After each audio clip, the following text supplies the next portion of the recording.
them. I take great exception in the conduct of Moses Kuria, in the tweet that he sent out, and the things that he said about this House and the colleagues that he's listed. In fact, Mr. Speaker, I now agree with members of this House who have brought censure motion before to discuss the conduct of this particular minister, because at every given opportunity, he has done nothing other than embarrass the appointing authority. In fact, it is my submission, Mr. Speaker, that the earlier CS Moses Kuria is let off his duty, the better for this administration, Mr. Speaker.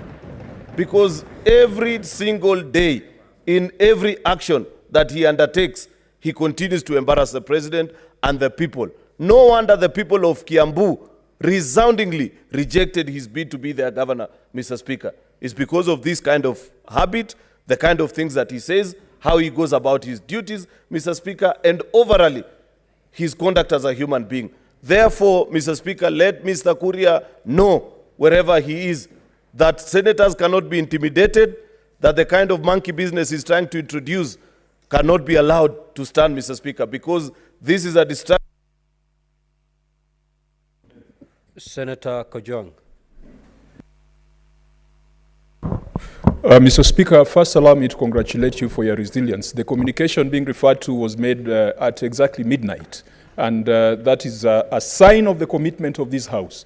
Mr. Speaker, you are a bit lenient in your communication. I don't think that such conduct should just be reprimanded and left at that. Mr. Speaker, I want to urge you that this particular cabinet secretary who uses social media to disparage the House, to refer to matters before the House, to speak of the House in a manner that is extremely demeaning, that this particular person be summoned to appear before the House and to be summoned to substantiate those claims that he has made. Because, Mr. Speaker, those kind of utterances have got the effect of belittling this House and taking away any credibility this House would have in future impeachment. Mr. Speaker, the many impeachments that we have processed in this House, if the conduct of CS Moses Kuria was to be considered, his conduct falls within the threshold of impeachment. If he was a governor and if he was brought to this House, he would definitely be impeached. And Mr. Speaker, I want to urge the members of the other House, because they are the ones who have the responsibility of censuring and sending home cabinet secretaries, to take serious judicial notice of the conduct of this particular cabinet secretary, and this House, through the relevant committee, can come up with resolutions that can then be used to move the other House to discuss his conduct and to have him censured. And I hope that Senator Cheruiyot, because you've got the ear of the president who's the appointing authority, let us not just complain in this House. Go and tell the boss that this guy is an embarrassment, not just to the government, but to the Republic of Kenya. He is an embarrassment to the entire East Africa. The deals he has done has made Kenya look like a pariah when it comes to issues of supply chain of oil and edible oil. Mr. Speaker, this man must go. We must pronounce ourselves.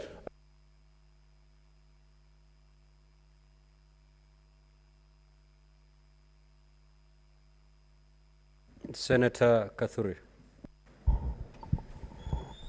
Thank you, Honorable Speaker, for this opportunity also to give my comment on this irritating behavior of the CS for public service. Honorable Speaker, the process going on in this House is very, very important for the people of Meru who are representing this House, Mr. Speaker. And when I see as just a log CS gets out there to make some very funny comments on social media, it is very, very embarrassing, and he is not serving, or whatever he is doing is not for the best interests of the Meru people. And I want to warn him that they should keep off Meru affairs. Let them concentrate with the work that he has been given by the president. Otherwise, Mr. Speaker, I will request actually on this matter, the other majority leader on the other house to actually start processing an impeachment motion to this CS. And Honorable Speaker, on this matter, as Honorable Kajanga has put it, after this process is done, I would request that Moses Kuria is called back to this House, is brought before us so that we can discipline him. Otherwise, he is an embarrassment to the people who voted for the Kenya Kwanza government. And he should be relieved of his duties immediately. So the president should take notice what this house has, the comments you are giving us this house, Mr. Speaker. And I want from now henceforth, let Moses Kuria give us peace as a Meru community. We don't want his support. We know what we want, and we know what the best we can do, Mr. Speaker. Senator Sifuna. Mr. Speaker, I am happy that we have come full circle, because this is something that I have said on many stages, that in fact Moses Kuria is an incorrigible national shame. Mr. Speaker, one of the things that I ask myself is just how much embarrassment does the president have capacity to endure? And I can assure you that if nothing is done about Moses Kuria, there is more embarrassment coming. That one I can guarantee.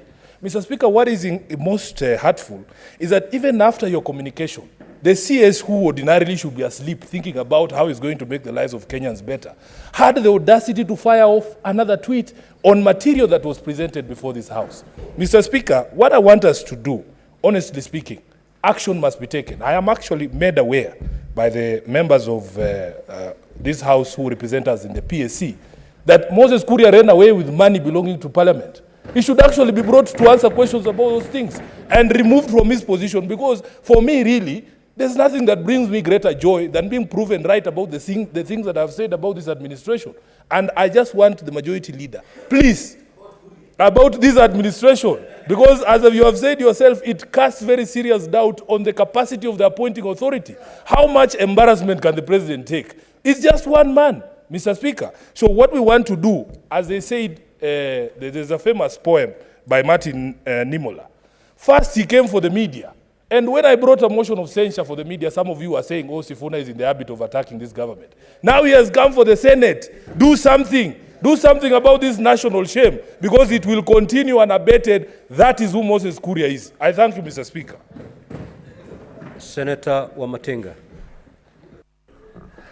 Thank you very much, Mr. Speaker, sir. I also like to weigh on this important matter.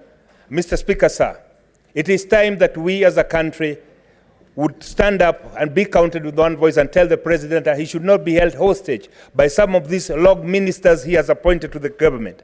Mr. Speaker, sir, at this time when Kenyans are suffering from high cost of living, the least that we need are these ministers who cannot even pronounce them to the policy direction, but instead they take it to the tweet and the media to actually abuse and belittle this House. Mr. Speaker, sir, I do join ranks with my colleagues. It is the high time we tell the president he must put the House in order. Some of these cabinet secretaries, Mr. Speaker, they are a big shame to the nation. The only thing that they can do, Mr. Speaker, when we complain of high cost of living, they tell us to go and dig our wells to produce our oil. Mr. Speaker, sir, it is unacceptable. And I would want to put it in no unmistakable terms.